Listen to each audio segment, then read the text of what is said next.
Ratusan agen federal menggerebek pabrik Hyundai di Georgia, Amerika Serikat dan menahan 475 orang pada Kamis 4 September 2025. Di antara ratusan orang tersebut, Kementerian Luar Negeri RI mengonfirmasi adanya seorang WNI yang ikut terciduk dalam operasi penggerebekan pabrik Hyundai.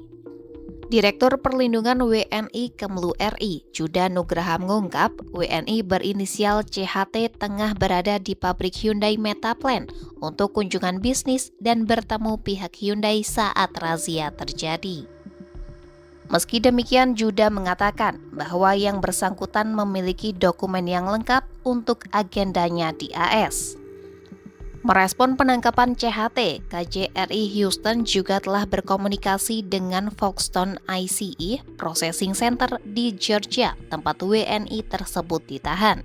Namun hingga kini pihak ICE belum memberikan info lebih rinci terkait CHT usai ditangkap. Selain itu, KJRI juga disebut telah berkomunikasi dengan rekan kerja CHT serta pihak Hyundai Metaplan. Penggerebekan pabrik Hyundai merupakan serangkaian penggerebekan tempat kerja yang dilakukan sebagai bagian dari agenda deportasi massal pemerintahan Presiden AS Donald Trump. Sebagian besar orang yang ditahan dalam penggerebekan tersebut merupakan warga negara Korea Selatan. Penggerebekan ini menjadi operasi penggerebekan dengan skala besar dan penggerebekan tersebut menargetkan lokasi manufaktur yang dikenal sebagai proyek pembangunan ekonomi terbesar Georgia. Selain itu, penahanan warga negara Korea Selatan juga menjadikannya berbeda karena mereka jarang terjebak dalam penegakan hukum keimigrasian dibanding dengan warga negara lain. Video yang dirilis oleh Imigrasi dan Bea Cukai AS pada Sabtu 6 September 2025 menunjukkan konvoi kendaraan yang melaju ke lokasi. Tampak para petugas federal mengarahkan para pekerja untuk berbaris di luar. Beberapa tahanan diperintahkan untuk mengangkat tangan mereka ke arah bus saat mereka digeledah dan kemudian diborgol tangan, kaki, dan pinggang mereka.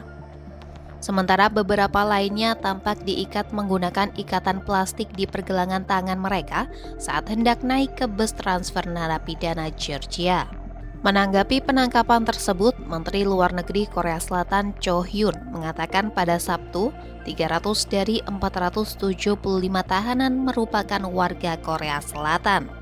Beberapa dari mereka bekerja di pabrik baterai yang dioperasikan HLGA Betrigo, sebuah perusahaan patungan antara Hyundai dan LG Energy Solution yang dijadwalkan dibuka tahun depan. Agen utama Georgia dari Investigasi Keamanan Dalam Negeri, Stephen Skrank, mengatakan sebagian pekerja ditahan karena telah melintasi perbatasan AS secara ilegal. Sementara lainnya, Skrank menyebut memasuki negara secara legal namun bermasalah dengan visa. Di sisi lain, seorang pengacara imigrasi yang mewakili dua pekerja yang ditahan mengatakan kliennya tiba dari Korea Selatan berdasarkan pembebasan visa yang memungkinkan mereka melakukan perjalanan wisata atau bisnis untuk masa tinggal 90 hari.